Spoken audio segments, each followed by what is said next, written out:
Splashbacks and in panels are usually the finishing elements in many kitchens. Positioning them is easy, but you will still need to know how to do it. This tutorial is intended to help. First of all, the splashback. The best way to position a splashback is to use the elevation view. So if we click on a wall and click on our elevation view, we will get a front-on view of that wall and all that touches it. In general, it will always be easier to place decorative objects like a painting, a shelf, etc. in an elevation view. Once we have this view, we need to take some dimensions of the size of the splashback we want. For this, we use the measuring tool.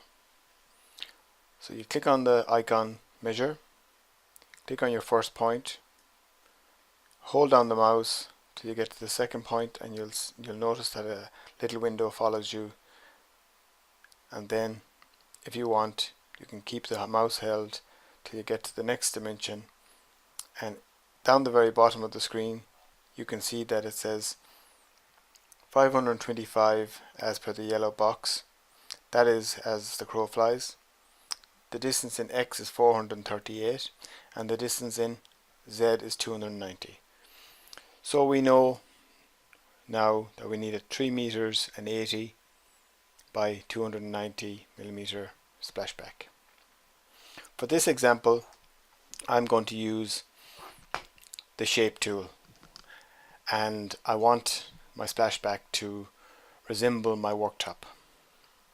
So I go to my shape tool and I click on my starting point, and like in previous examples, I draw in the shape that I want. So 3080 up 290 over 3080 and down 290.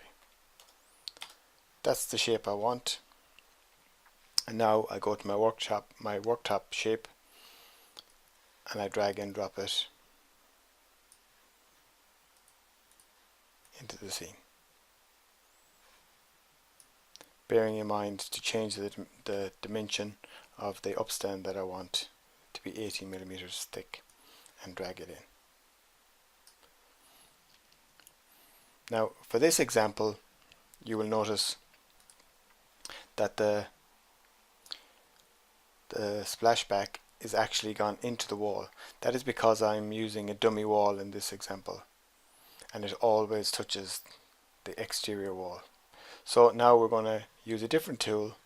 So we're going to highlight our part, right click, move, or we can just move the move icon from up in the top menu. And we'll go to the back corner, click on the point and hold down the point till we get to the designated point, and we release. We get our distance and we say OK.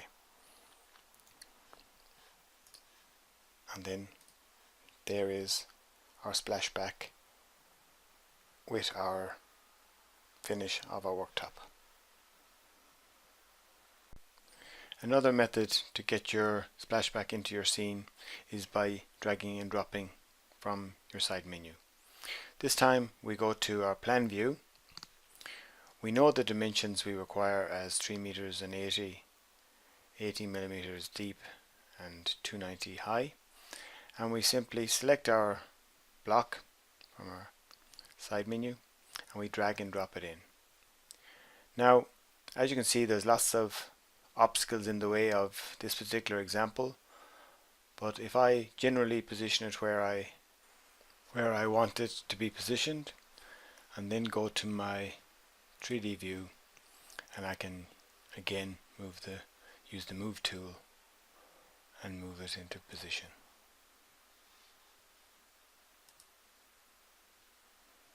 And there we have our splashback. For in panels, select the plan view, as the panel is usually positioned against a base unit. Take this example of an in panel at the end of a run of units. In the manufacturing catalog, you need to find the in panel required.